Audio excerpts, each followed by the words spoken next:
Good morning. Hello, everybody. Welcome to another Kerfuffle showcase. And it's a little bit of more than a showcase today. Really excited to say we've actually got a launch event here today with the guys from OFFR. Philip, Peter, delighted to have you on. How are you both? Yeah, really good. Simon. Excellent. Good.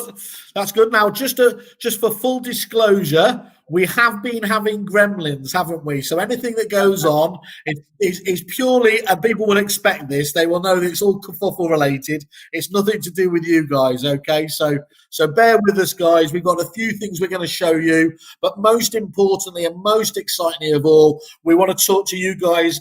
It is a launch, but it's a launch only in the UK, isn't it, chaps? Because actually, you've got a bit of an exciting background. Who wants to kick off just in terms of give us a brief overview of what OFFR's all about? Yeah, well, thank you, Simon. I suppose what we just like to start with is, what is OFFR? That is the bottom line. What is OFFR? OFFR is a button that sits on an estate agent's website and allows them to conduct transactions, property transactions, be it traditional private treaty sales, auctions, or lettings, all within the panel that's on their own website. They can engage with buyers, engage with sellers, and go from pre-sale to completion on that panel. Got you. And I think you said to us offline, what's really important, whilst there is an online auction element about it, it's far more than that, isn't it? The whole OFFR proposition here. You've been launched now in Ireland for how long exactly?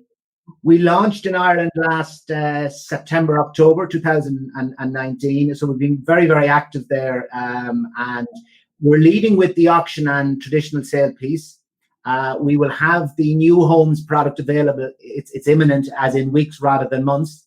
And we will also have the lettings product in Q4 of this year. But we've been very, very active in Ireland over the last 10 months. Okay. I was just going to say, Simon, and I've just come on board about 3 or 4 weeks ago to work with the guys to sort of head up the expansion into the UK. So very, very early days, but we're having some very interesting and exciting conversations at the moment. So, and as everyone will know, you, apart from, of course, your exceptional guitar playing, your illustrious, obviously, career within agency now. Yes, you just said taken over head of agency for OFFR in the UK. So that's got to be quite exciting new departure for you, hasn't it, Peter? Yeah, interesting. I mean, I've been in and around the estate agency industry now 38 years. I think I've done just about every job from negotiator through to I was head of sales at Hamptons, as you know. I've also been involved in prop tech in my time as well, also marketing, bit of franchising. So hopefully I'm looking forward to engaging with the estate agency community of the UK because this is a product for everybody. And what was it? I mean, what was it that really caught your eye when you first spoke to Philip about this? Good question, Simon, because I think, part of my job when I was at Hamptons is that I was evaluating a lot of the prop tech that's out there. And I was seeing, 3 or 4 suppliers a month. And the first question I always asked them was, what problem is it you're trying to solve? Yeah. And what I often found is that a lot of fantastic tech out there, some really, really clever, bright people, but they didn't fundamentally understand the estate agency business. And I think what really resonated for me when I first met the guys from OFFR was the fact that this is a system built by agents for agents. Philip has been an agent for 30 years in Ireland. Rob Hoban, the CEO, has an illustrious career with Savills, Allsop and BidX1 in Ireland as well. So they really understand what agency is all about. And the fact I've just moved away from an operational role in the UK, I've been very, very close to the sharp end. I understand the challenges of every job role, right the way through from administrator to regional director. And OFFR really does solve a lot of problems and just makes the whole process slicker, easier, and more efficient and more transparent for the customer, most importantly. I think one of the sorry, go on.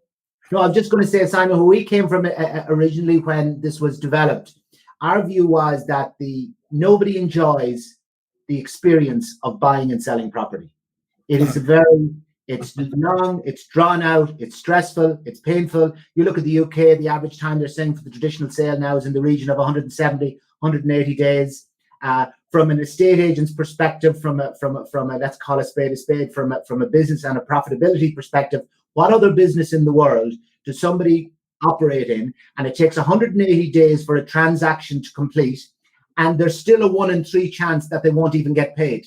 And I'm just talking about the traditional private treaty product. So from that perspective, the industry is it's 150 years old. It's comes from a legal system which goes back 150 years and has not moved with the times. But I think what is driving this now is that it's becoming unprofitable for agents with increased regulation, with the extra time, like the pain points in the traditional property sale are mainly communicative and administrative. What we're doing is we're allowing the agent to control the retain. It's vital that the agent is retained in the process. They need to handhold, they need to advise, they need to value, they need to show the properties, they need to negotiate. It's vital that the seller or the vendor has somebody, an expert, to look after them. But what must be done is digitize. The future is the agile agent. That's our view. Yep. So from that perspective, the agent must be able to function remotely 100% of the time. Yeah. And that's what we believe, that our tech is the best that's out there in delivering that. And we have obviously very, very big plans. We've just completed a fundraise. We went out to raise 1.5 million, and we raised 3 million, and we were delighted to see. We just completed the Barclays Techstars Accelerator program in London, and we're delighted that Barclays have now come on as one of our lead investors, which is very, very exciting for us. It absolutely is, Philip. I mean, one of the things that jumped out at me, even before you announced Peter joining your ranks and everything else, was let's be honest, you see some prop tech launches that are done on the back of a fag packet, Kerfuffle. but some of them obviously have a real vision, have a really strong team, and have some serious backing. And OFFR is just a big tick in all of those boxes. Again, I've seen a number of those, though, that still don't actually have the product to, kind of match. Where I started getting, all excited was when you were showing me the simplicity of the OFFR proposition, and then talking about some of those agents. I can't claim to know the Irish agency market as well as obviously you guys, but I certainly know it, I think, as well as anyone in the UK. And I think I can say, can't I, that people like Sherry Fitzgerald are on board with this. Sherry Fitzgerald, the largest property agency firm in Ireland, of 100 branches, formerly owners of Marsh & Parsons. We are providing their auction technology around the country, and have been doing so for some months now. We're also engaging with them. There will be some key announcements, like our product is for both residential and commercial property. It doesn't matter to us. And there's going to be some key announcements in the coming weeks with some of the very, very big international commercial agencies as well who are going to be using the product. But in Ireland, we have been, we have real traction in Ireland, and we're only now commencing in the UK. COVID, in one way, enhanced and the need for, like, what's happening now. It's quite clear in the last couple of days. There's a realization dawning now, I think, with all of us, that unfortunately, and I emphasize that, unfortunately, COVID is going to be with us for a year or two. It really is. And from that perspective, it even expedites or makes it more important for the agent to become remotely and digitally independent. Yeah. And I think the key thing there is, again, isn't it? Regarding all the normal caveats around. Obviously, none of us wish this to happen, but the pandemic is an agent for change, and actually, what will come out on the other side is a far more efficient system, without a shadow of a doubt, that ultimately the consumer wants. And that for me that's just, regardless how we've got here, we've got it quicker than we probably would have, but actually it's going to be a better solution all round. Yeah, absolutely. Yeah. So So when you guys looked at this, obviously, and Sherry Fitzgerald, an amazing business over there, as you said, Marsh and Parsons, previous owner, working with greats like Peter Rawlings and everything else there. What was it that they really that attracted them? What was the problem they were trying to solve? Was it just as simple as that? We've got an antiquated system. Well, what our product allows, there are two key areas. If you look at the product that we're providing to Sherry Fitzgerald, the online auction product, where we believe that it's really attractive to them is you have agents who have never provided auction facilities before for whatever reason. And they could be agents who are not comfortable carrying out auctions or don't understand or get auctions. They can now provide auctions, a new revenue stream to onboard our product. There are no setup costs. So from that perspective, they can now create a new potential revenue stream that they may not have focused in on before. And secondly, then you have agents who heretofore have provided an in-room facility and have now acknowledged, accepted, realized that that's going to be on hold. We believe that and OFFR, we can provide a live stream through OFFR if required. Our medium to long-term view is that the auction room will become less and less relevant as the years go on because of the logistical challenges. And because the consumer, we're finding that buyers, for example, we had an auction of a large plot of land here only 3 weeks ago, and it was 7 lots auctioned it was actually on a Saturday. And it was very interesting. This happened to be all agricultural land, and all of the lots sold and was great, and the reserves were hit and exceeded, etc., etc. But you could imagine agricultural land, a very traditional, a lot of farmers, etc., etc. You would have thought that it was really challenging for them. But what happened was, it came through. They found the tech very, very easy to use, but also they were much more comfortable bidding anonymously, as opposed to having to face their neighbour, etc., or people that they may know or engage with. So that was an interesting analysis, something that came out of that particular scenario. So from our perspective, it's delivering an online auction facility to people who may not have used it before, or those who have been using the physical auctions and are migrating to the online auctions. Yeah, and in the UK, Simon, I have heard it. Sorry, you go. No, go ahead, Peter. No, over to you. All I was just going to say is in the UK, I think only about 2% of sales are auction sales at the moment. It is a growing market. So this could provide a very easy additional revenue stream for a lot of agents. And some of the conversations Philip and I have had with UK agents just in the last few days, the penny has dropped with them that, there could be more distressed stock coming to the market in the coming months. It gives them an immediate advantage dealing with the asset management companies, because the asset management companies, if they're selling distressed stock, can have access into the OFFR system, and they can see all the information on one screen of what's happening with that property. Because I remember the days of trying to sell repossessed properties, and you spend half your time filling out forms and getting chased by the lender every 5 minutes. But with this, all the information is there in one easy, accessible place. And I think the barrier of entry to an auction sale now is probably the easiest it's ever been. I mean, we can get the OFFR button up and running on an agent's website in minutes, and they can start conducting an auction. Simple as that. I think you're absolutely right in terms of, as well, talking to some of the auction people over here, and them admitting that actually auction rooms can be terribly testosterone driven areas, can't they? And actually, as we know, the fairer sex obviously have a massive part to play in most home moves. So for them to almost feel like a bit uncomfortable in one of the main areas of being able to get rid of it, it's a very strange dynamic, isn't it? Yeah. I mean, it's almost as easy as eBay.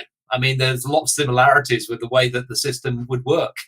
Trouble is, when you tap the button, you're spending a little bit more money than maybe you would be doing on eBay. I was going to say, don't start telling me about that. That's my particular weakness. Actually, let's pick up on this. One of the things that I absolutely love is that you have thought about that kind of the online auction experience, and to prevent that exact thing happening with the as it does with eBay, doesn't it, where you can jump in at a minute to go or actually seconds to go.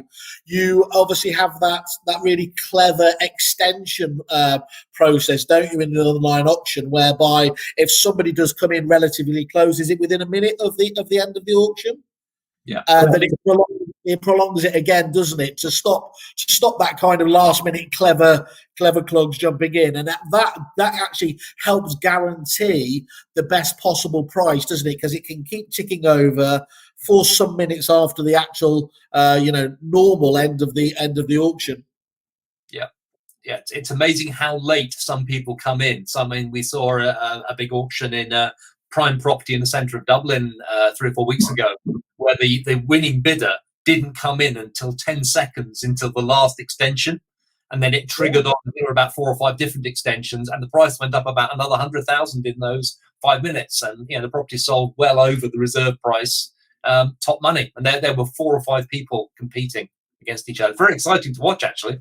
It's amazing. No, genuinely, you've taken us through a few of those, and having seen how the Aussies do it over there as well, you're getting a bit of that kind of that pizzazz, as it were, for what should be an exciting time, right? I mean, it's the biggest purchase of your life and everything else there, and to secure the best possible price by doing auctioneering is I think just such an obvious way to go with this. I think what you're talking about there, though, Peter, is that people have just been habitualized by eBay to do that, though, haven't they? Really. Yeah, absolutely. And the key thing to also make here, Simon, is that the agent is in complete control of all of this. They can set the reserve, set the bid increments, they can set how long the extensions are. It is so easy to set up, and you can change things mid-flow as well. If the auction isn't going as you wanted it to, you can change things on the fly, and it literally all happens in real time. Would it help if we brought up the widget so that people can see it on the screen and maybe have a look? Here's something that's very interesting, and we were touching on it earlier.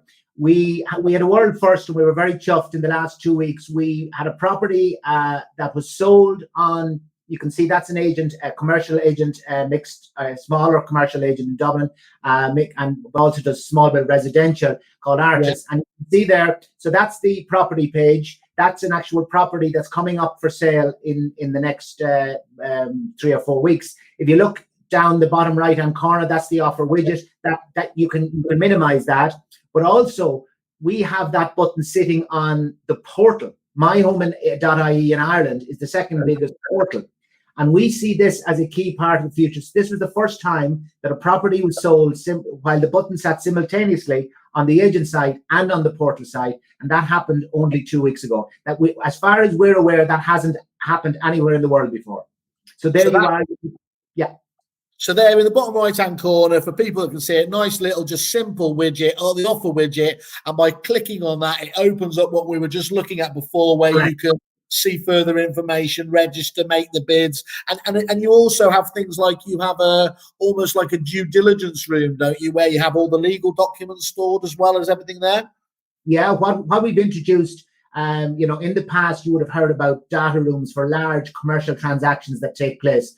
We've introduced, and we did this 12 months ago in Ireland when we started out, we've introduced a data room for every single property on the platform, irrespective of whether it's auction or traditional sale, whether it be lettings. And in that data room, any documents that are relevant to that particular transaction can be uploaded by parties that the agent gives permission to do so. So that, but for example, the seller. So what we do is we engage with the seller before the property goes to market, and we work with the seller and we say, look, these are the documents you need. The system sends you, these are the documents you need to provide to your solicitor to assist them to prepare the contract. Their solicitor now also gets a login to this data room and can download those documents. So now you have all of the relevant stakeholders plugging into the individual data room, and that's something that we believe is key. Another feature which is really, really important is from an agent's perspective. If they're getting offers in on properties, and like it's, the name of our product is offer. That's where we started out.